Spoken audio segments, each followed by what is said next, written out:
शुभारंभ की।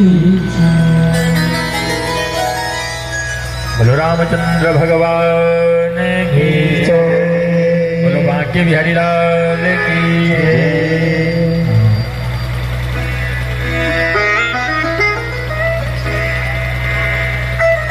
दोपहर की कथा में भागवत के माध्यम से आप लोगों ने कथा का रसपान किया। परीक्षित राज्य लाभ, कलयुग आगमन और परीक्षित को समीप के लड़के श्रृंगी ने श्राप दिया, इत लंघित मर्यादा तक्षका सप्तमे हनि। आज के 7वें दिन जिसने मेरे पिता के गले में मृतक सर्प का पंजर डाल करके अपमान किया है, मैं उसे श्राप देता हूं कि आज के 7वें दिन जीवित तक्षक जाकर के डस देगा और उसकी मृत्यु हो जाएगी।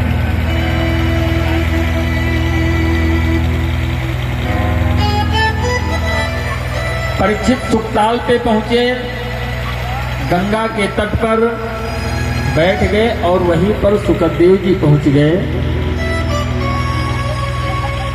जो आत्मज्ञानी है। अमर कथा सुन रखी तो उनको आत्मज्ञान प्राप्त है, और परीक्षित जो हैं वो परम ज्ञानी हैं। दो लोग हैं, श्रोता और वक्ता, लेकिन दोनों विद्वान हैं। क्यों? परीक्षित जी ने भी गर्भ में भगवान का दर्शन किया है और सुखदेव जी ने भी गर्भ में भगवान का दर्शन किया है। और परीक्षित के साथ में तमामों संत, तमामों ऋषि आकर के बैठे हैं कथा रसपान करने के लिए।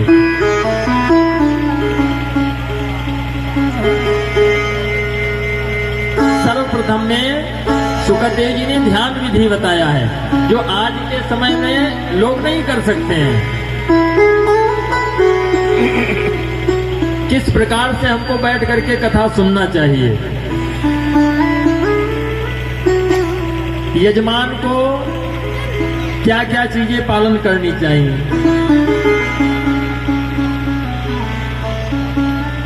भागवत कहती कि अगर हो पाए तो फलाहार रह करके, व्रत रह करके कथा को रसपान किया जाए। यजमान के लिए कह रहे हैं, आप लोगों के लिए नहीं कह रहे हैं। फिर सोचो कि कल से मत जाओ वहां पर, पंडित जी कहते बिना खाए आना। जो यजमान हो, अगर शरीर अस्वस्थ है तो एक टाइम भोजन लें, अगर फिर भी नहीं रह सकते तो दोनों टाइम भोजन ले सकते हैं। कथा श्रवण करने के लिए बताया गया, जितेंद्रिय, अपने इंद्रियों को अपने बस में रखो। 5 कर्म इंद्रियां और 5 ज्ञान इंद्रियां, 10 इंद्रियों को बस में करो। जित श्वासो जितासना, अपने आसन को जीतो। यहाँ पर बैठने के बाद में 3 घंटा अगर बैठना पड़े तो उतनी देर में ऐसा है, फिर ऐसा है, फिर ऐसा है, इतने आसन महाराज बदलने पड़ेंगे। अब आसन जीतना क्या होता है? हम आपके सामने आकर के बैठे हैं, आप लोगों ने देखा। हमें अगर 12 घंटा 15 घंटा बैठना तो इसी आसन पे बैठे रहेंगे, हमें उतर करके जाना नहीं पड़ेगा। ये होता आसन को जीतना। जब आप आसन को जीत लेंगे तो आप शौच क्रिया से बिल्कुल आपका मन अलग रहेगा। अब हमें यहाँ से उतर करके टॉयलेट नहीं जाना है, चाहे ये कथा 4 बजे तक हो, चाहे ये कथा 10 बजे तक हो प्रातःकाल, उतरना नहीं। इसे कहते आसन को जीतना। ना हमें आसन बदलना, आप लोग देखते ही हैं। जिस आसन पे बैठ गए उसी आसन पे बैठे। आसन को जीतने का मतलब, जब आप आसन को जीत लेते हैं तो आपको बैठने में दिक्कत नहीं होती, फिर आपको आसन बदलना नहीं पड़ेगा। लेकिन ये चीजें आम लोगों के लिए असंभव है। ये साधक लोग ही कर सकते हैं। जैसे हम लोगों को मॉर्निंग में भी साधना करना पड़ता, 2-3 घंटे अपनी रोज की पूजा होती तो 3 घंटे तो वैसे एक आसन में बैठना है। सुखदेव जी कहते अपने आसन को जीतो। ये लोग तो आसन को जीतती हैं। यहाँ यहाँ बैठने में तो बड़ी दिक्कत, और अगर पार्लर में बैठना तो अगर उसने कह दिया तो ऐसे मुंह रहेगा फिर नहीं बदलना है। और यहाँ भाव ये आता रहता कि पंडित जी अगर जल्दी बंद कर दिए। आप लोग प्रयास करें, ज्यादा से ज्यादा लोग बैठ करके यहाँ पे कथा का रसपान करें। ध्यान विधि बताया है, आसन विधि बताया है, और उसके बाद में सृष्टि का वर्णन करते हैं। भगवान को क्या कहा गया? हिरण्यगर्भ। क्यों? आप लोग आरती में गाते नहीं हैं? माता तुम ही हो, पिता तुम ही हो, वैसे भी कहते तुम्हें हो माता च पिता तुम्हें हो। तो भगवान को माँ क्यों कहा जाता है? भगवान को माँ इसीलिए कहा जाता है क्योंकि हम लोग परमात्मा की संतान हैं। जब उसको सृष्टि प्रलय करना होता है तो सृष्टि को पी जाते हैं वो, और उस सृष्टि को अपने उदर में धारण करते हैं, और समय आने पर हम लोगों को फिर से जन्म देते हैं। इसलिए भगवान को हिरण्यगर्भ कहा जाता है।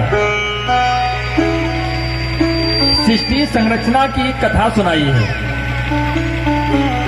सृष्टि में सर्वप्रथम भगवान नारायण नाभि कमल से ब्रह्मा जी, ज्यादा चर्चा नहीं करेंगे, तो सब लोग लगभग जानते ही हैं। और फिर ब्रह्मा जी को आदेश किया तो ब्रह्मा जी ने सृष्टि करी, संतों को उत्पन्न किया, मानस पुत्रों को जो सनकादिक कलबात हो रही थी, 4 ऋषि पैदा किए, और उसके बाद में ये सब तप करने के लिए चले गए। तो नारायण ने कहा कि और कोई सृष्टि करिए, तो ब्रह्मा जी के दोनों भाव के बीच से भगवान रुद्र उत्पन्न हुए। ब्रह्मा जी के भाव के बीच से रुद्र उत्पन्न हुए। तो रुद्र से कहा तुम सृष्टि करो, तो भगवान रुद्र ने भूत प्रेतों की सृष्टि शुरू कर दिया।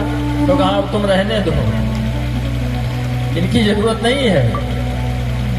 तो जो भोलेनाथ ने सृष्टि किया था रुद्र ने, वो सब उन्हीं के गण हो गए, जिनको रुद्रगण कहा जाता है। फिर एक स्त्री और एक पुरुष, आधे अंग से स्त्री और आधे से पुरुष को उत्पन्न किया, जिनका नाम हुआ मनु शतरूपा।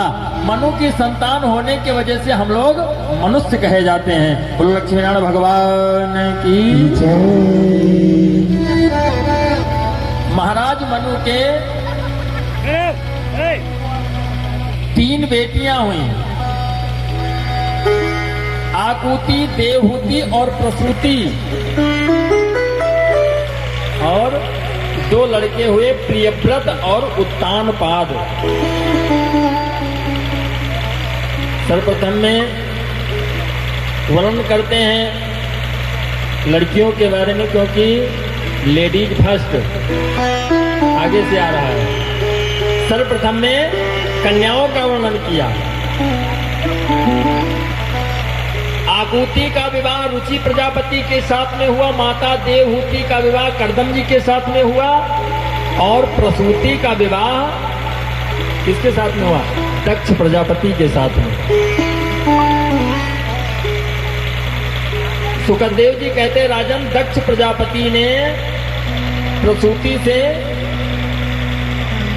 16 कन्याएं उत्पन्न करी। दक्ष की एक पत्नी और है वीरणी, जिनकी कथा शिव पुराण में है, देवी पुराण में भी है। तो प्रसूति से जो 16 कन्याएं हुई, 13 कन्याएं धर्म को ब्याही गई। एक कन्या पितर को, एक कन्या जो स्वाहा नाम की कन्या है वो अग्निदेव को, और जो सती हैं उनका विवाह किसके साथ में हुआ? भगवान शंकर के साथ में। बोलो शंकर भगवान की जय।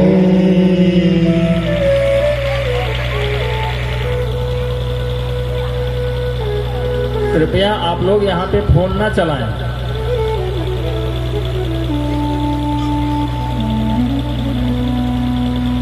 बोलो राधे राधे राधे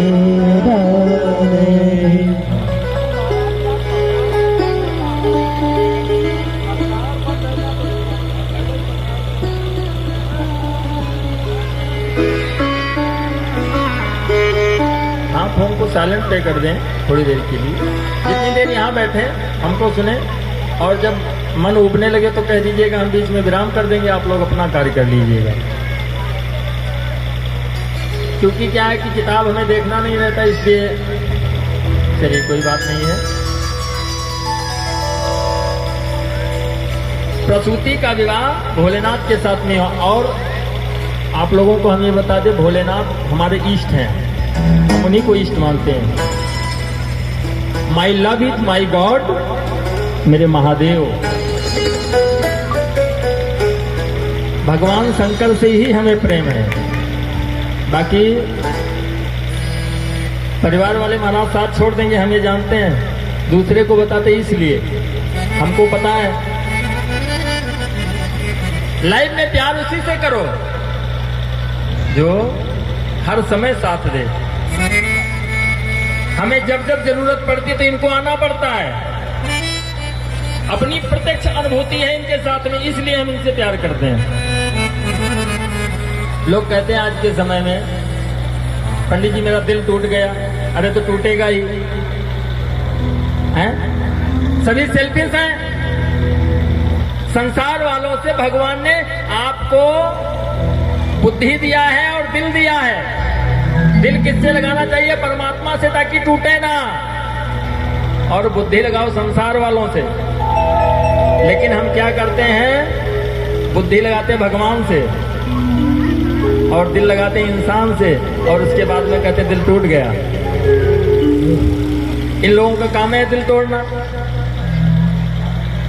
दिल आपका वही तोड़ सकता जिसके ऊपर आप अत्यधिक विश्वास करते हैं, ये सोच लीजिए।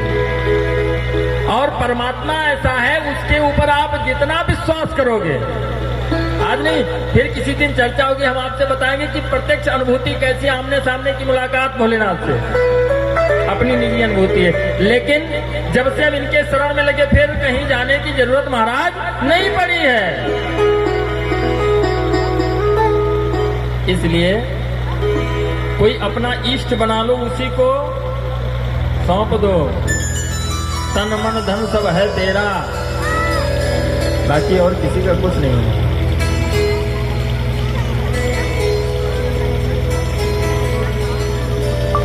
सती जी का विवाह भोलेनाथ के साथ में हुआ तो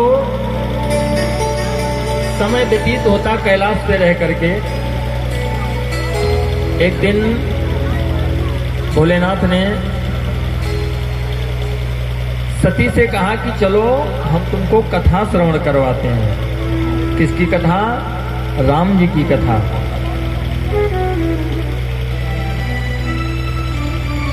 और अपने साथ में लेकर के माता सती को चल पड़े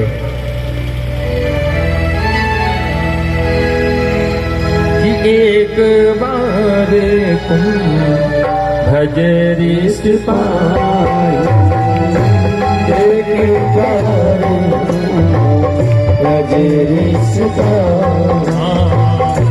एक बार त्रेता युग माही, एक बार त्रेता युग माही, गए सब बजरी सिपाही, गए सब बजरी सिपाही।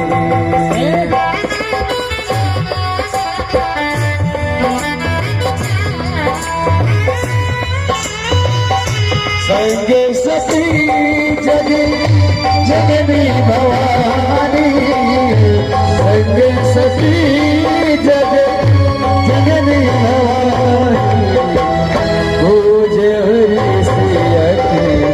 ले सद जानी।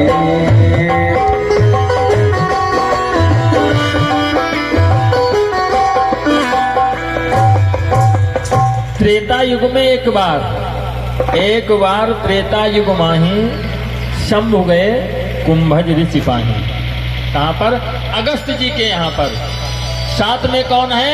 संग सती जग जननी भवानी, और पूजे ही ऋषि अखिलेश्वर जानी। कितनी बड़ी उपमा दी है। पूज्यपाद तुलसी जी ने साथ में कौन है? संग सती जग जननी, जगत की माता, और भवानी शंकर जी के साथ में गई कथा सुनने के लिए। लेकिन वहां पर जा करके जब वहां पहुंची, पूजे ऋषि अखिलेश्वर जानी। शंकर जी जब पहुंचे तो इनकी पूजा किया किसने? कुंभज ऋषि ने। बिठा करके इनके चरणों को धोया, पूजन किया। सती के मन में बात आ गई कि ये कथा श्रवण करने के लिए श्रोता बन के आए, तो जो वक्ता हैं वो इनके पूजा कह रहे हैं, तो ये क्या कथा कहेंगे? भाई नियम ये होता है कि जो श्रोता हो, यजमान हो, वो वक्ता की पूजा करे। लेकिन यहां तो जो वक्ता है वो श्रोता की पूजा कर रहा है।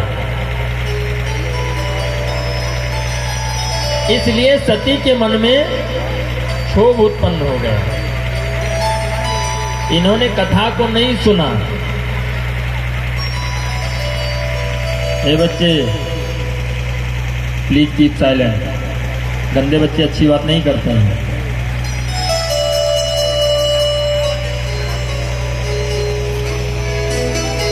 विधिवत पूजा किया और जब कथा कहने लगे तो माता सती ने कथा को नहीं सुना।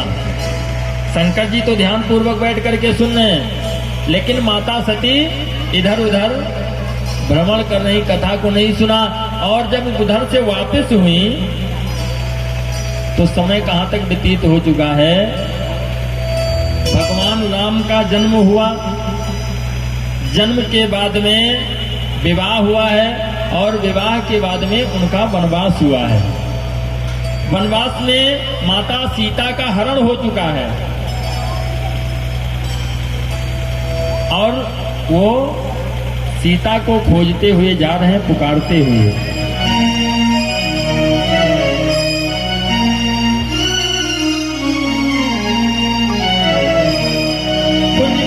से पेड़ पत्तों से पता पूछते हैं, हे खगमृग हे मधुकर श्रेणी, तुम देखी सीता मृग ने।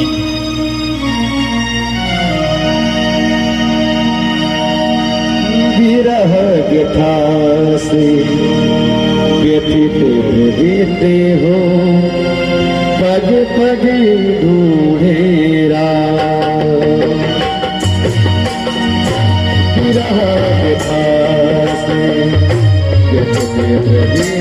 हो, बन बने भटकेरा।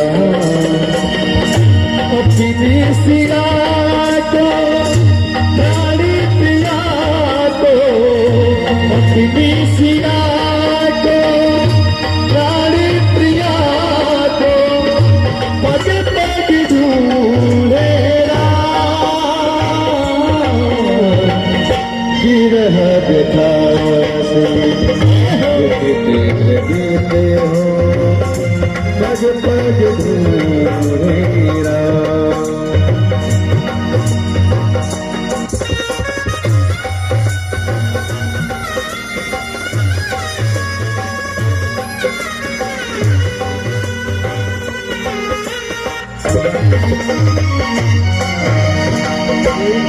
जन्मा सरिता तीरे, विरह बुखार धीर अधीर। तुम जन्माहिना सरिता तीरे, विरह बुखार रघुवीर अधीर।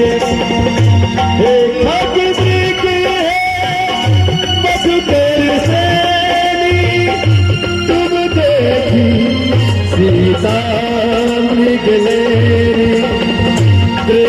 लता से जाते पूछते ऐसे ढूंढे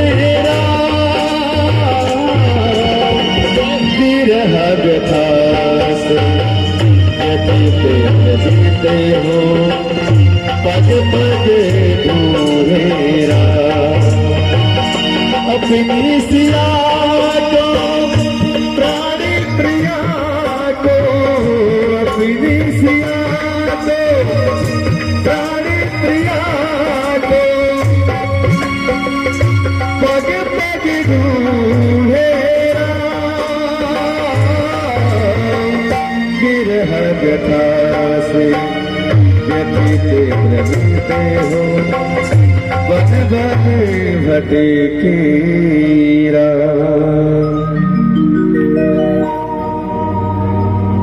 आंखों से अश्रुपात करते हुए राम और लक्ष्मण कुंज करीलों में भटक रहे। हे खगमृग हे मधुकर श्रेणी तुम देखी सीता मृग ने। इधर कथा को नहीं सुना और जब वापस हुए तो जब गई शंकर जी साथ लेकर के गए हैं तो कितना पद बताया गोस्वामी जी ने, संग सती जग जननी भवानी। और जब उधर से वापस हुए तो जितना पद था सब समाप्त हो गया। क्यों? जो हमारे राम का नहीं वो किसी काम का नहीं। उधर से वापस हुए पद समाप्त हो गया। फिर गोस्वामी जी ने लिखा कि मुनि सन विदा वाग्य त्रिपुरारी वाग्य त्रिपुरारी चले भवन सगे नचे कुमारी चले भवन सगे नचे कुमारी मुनि सन विदा वाग्य त्रिपुरारी वाग्य त्रिपुरारी चले भवन सगे नचे कुमारी।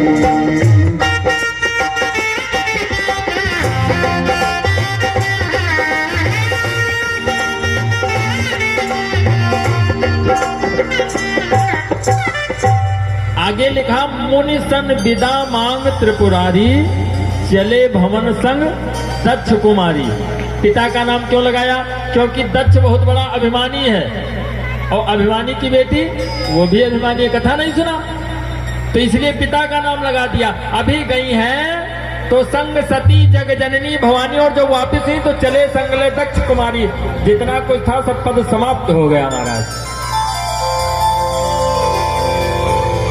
रास्ते में भोलेनाथ ने देखा, सोचते हुए जा रहे हैं। कथा को श्रवण किया, मन में सोच रहे कि अगर दर्शन हो जाता। आप लोगों के मन में भी लालसा होनी चाहिए कथा सुनने के बाद में। रास्ते में निकलो ये सोचते हुए जाओ कि अगर कहीं कन्हैया मिल जाते तो कितना सुंदर था। अगर भेटा गए अरे फिर क्या बात। सोचते हुए भोलेनाथ जा रहे हैं कि कथा तो सुन लिया, अगर साक्षात दर्शन हो जाता तो क्या बात थी। आकाश मार्ग से जा रहे थे। गीधराज ने क्या बताया कि दक्षिण दिशा की ओर जाइए। अब भोलेनाथ दिशा बदली हुई है तो लक्ष्मण से कहा भक्त की भावना को जान करके।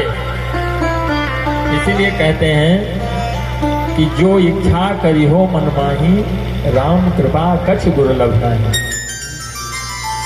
भक्त की इच्छा को जान करके कहा देखो लक्ष्मण इधर तो बहुत ढूंढ चुके, अब थोड़ा इधर ढूंढ लेते हैं उत्तर दिशा की तरफ। और जैसे उधर बढ़े तो भोलेनाथ ने सोचा कि अब ये लीला कर रहे हैं तो वहां पे जाना ठीक नहीं है। इसलिए दूर से ही प्रणाम किया और जैसे प्रणाम किया तो अब कथा तो सुना नहीं है सती ने। कथा सुना होता तो समझते कि लीला कर रहे हैं। सती ने मन में सोचा कि ये हमेशा भांग पी रहा था। कहा जिसको देखो उसको प्रणाम किया करते हैं। कहा भोलेनाथ आप इन तपस्वियों को प्रणाम कर रहे हैं। भोलेनाथ समझ गया कि कथा सुना नहीं इन्होंने। कहा देखो ये हमारे इष्ट हैं। सती जी ने कहा जब तू हो वैसे तुम्हारे इष्ट है। कहा ये भगवान है। कहा भगवान है तो अपनी पत्नी का पता पेड़ से पूछ रहे हैं। ये भगवान है तो इनको पता होना चाहिए कि हमारी पत्नी कहाँ है। कहा ये नर लीला कर रहे हैं, तो कहा लीला कर रहे हो हम समझ नहीं है, लेकिन लीला कर रहे हैं तो किसी मनुष्य से पता पूछे। अब हम इधर से निकले तो गोविंद भैया का पता किसी गाय से पूछने लगे तो हमको क्या कहेंगे लोग कि पंडित जी जनो भाग के लिए निकला था। तो माता सती कहती हैं, मन में बात आई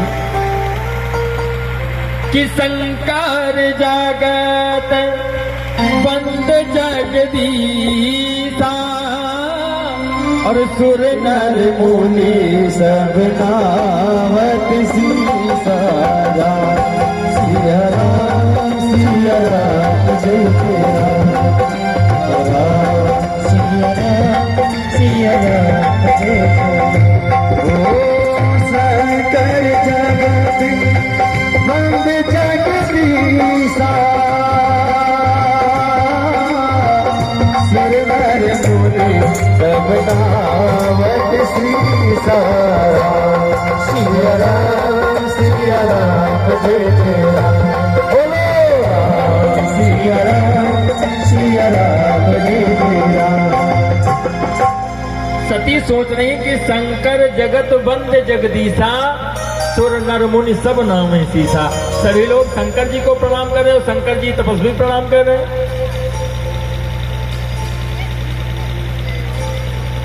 प्रभु आगे को बढ़े, शंकर जी ने कहा सती क्या कुछ समझ में नहीं आया? कहा बिल्कुल नहीं समझ में आया। तो शंकर जी कहते हैं कि सती अरे जो तुम रे मन अति संदेह